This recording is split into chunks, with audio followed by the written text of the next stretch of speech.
শুধুমাত্র rubber stamp ছিলাম, বাকি সমস্ত কন্ট্রোল ছিল সুজিত বসুর হাতে, এই দাবি করেছেন পাঁচু রায়। জিজ্ঞাসাবাদে এমনই জানিয়েছেন পাঁচু রায় বলে ইডির দাবি। অধিকাংশ কাউন্সিলরই ছিলেন সুজিত বসুর লবির, তাই বাধ্য হয়েই অয়নশীলের সংস্থাকে টেন্ডার দেওয়া হয়েছিল। দক্ষিণ দমদম পুরসভায় দুর্নীতি নিয়ে এই দাবি করেছেন তৎকালীন চেয়ারম্যান পাঁচু রায়। ইতিমধ্যেই পাঁচু রায়কে ইডির তরফে জিজ্ঞাসাবাদ করা হয়েছে। আর কি তথ্য জানা যাচ্ছে বিস্তারিত বলবেন প্রকাশ সিনহা, রয়েছেন আমাদের সঙ্গে। প্রকাশ, দেখো, আজকে যখন সুধীর ঘোষকে কোর্টে তোলা হয় এবং এই মামলার শুনানি শুরু হয়, তখন ইডির তরফে চাঞ্চল্যকর দাবি করা হয়।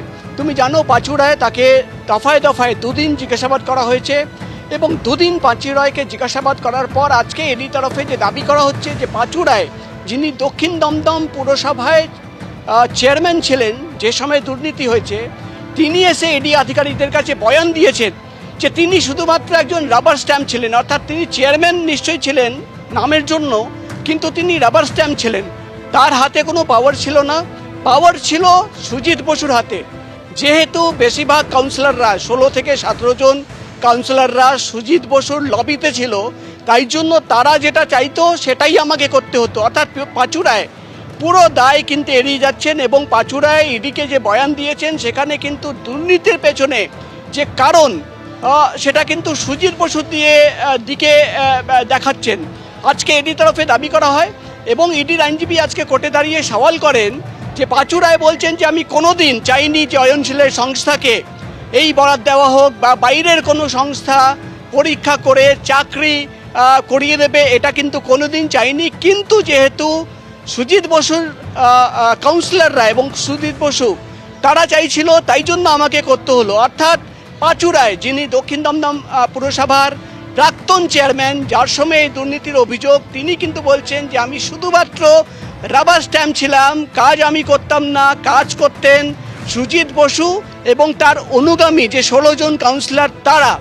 এবং এখানেই শেষ নয়, ইডির তরফে দাবি করা হচ্ছে যে আজকে 10 দিন, তুমি জানো, সুজিত বসুর কাস্টাডি শেষ হয়, মেয়াদ শেষ হয়।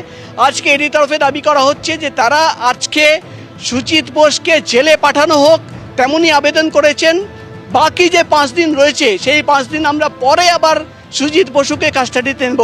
কারণ হিসেবে যেটা ইডির আইনজীবী জানাচ্ছেন যে সুজিত বোসের ছায়াসঙ্গী, যিনি বর্তমানে দক্ষিণ দমদম পুরসভার ভাইস চেয়ারম্যান নিতাই দত্ত, তাকে 2বার নোটিশ পাঠানো হয়েছে। তাকে মুখোমুখি বসিয়ে, সুজিত বসুর সঙ্গে মুখোমুখি বসিয়ে জিজ্ঞাসাবাদের প্রয়োজন রয়েছে। কিন্তু তিনি 2 দিনই আসেননি। তিনি আমাদের জানিয়েছেন যে তিনি ব্যাঙ্গালোরে রয়েছেন তার ট্রিটমেন্টের জন্য। তাই জন্য আজকে আমরা কাস্টাডি পিরিয়ডে যেহেতু শেষ হয়ে যাবে, আজকে আমরা কাস্টাডি চাইছি না, সুজিত বসুকে জেলে পাঠানো হোক এবং যেদিন নিতাই দত্ত আসবেন সেদিন আবার আমরা সুজিত বসুকে নিজের কাস্টাডিতে নিয়ে তার সঙ্গে মুখোমুখি বসাবো। তোমার মনে থাকবে, নিতাই দত্ত সেই ব্যক্তি যার বাড়িতে তল্লাশি অভিযানের সময় একটা ক্যান্ডিডেটের লিস্ট পাওয়া গেছিল যাদের বেআইনিভাবে দক্ষিণ দমদম পুরসভায় চাকরি হয়েছিল। এবং এখানেই কিন্তু ইডির তরফে যেটা জানানো হচ্ছে যে নিতাই দত্তর সঙ্গে সুজিত বসুকে মুখোমুখি বসিয়ে জিজ্ঞাসাবাদের খুব প্রয়োজন রয়েছে। এবং একদিকে পাঁচু রায়, তিনি দাবি করছেন যে তিনি রাবার স্ট্যাম্প ছিলেন, অন্যদিকে নিতাই দত্ত তিনি হাজিরা এড়িয়ে যাচ্ছেন। এবং আজকে ইডির তরফে দাবি করা হয় যে সুজিত বসুর বিপুল পরিমাণেরই সম্পত্তি, তার পরিবারের সদস্যদের সম্পত্তি, সেই সমস্ত সোর্স অফ ইনকাম খতিয়ে দেখতে হবে। সিদ্ধার্থ লুথরা, তিনি সুজিত বসু হয় আজকে ভার্চুয়ালি সওয়াল করছিলেন। তিনি যেটা দাবি করছেন যে 2023 থেকে এই মামলা চলছে, কিন্তু গত 3 বছর ধরে তাকে গ্রেফতার করা হয়নি। রাজ্যে পরিবর্তন হওয়ার পর তাকে গ্রেফতার করা হচ্ছে এবং সিবিআই এর যে চার্জশিট, সিবিআই এর তদন্ততে একবারের জন্য কিন্তু নাম ওঠেনি সুজিত বসুর। আজকে হঠাৎ কিভাবে ইডি তার বিরুদ্ধে অভিযোগ আনছে?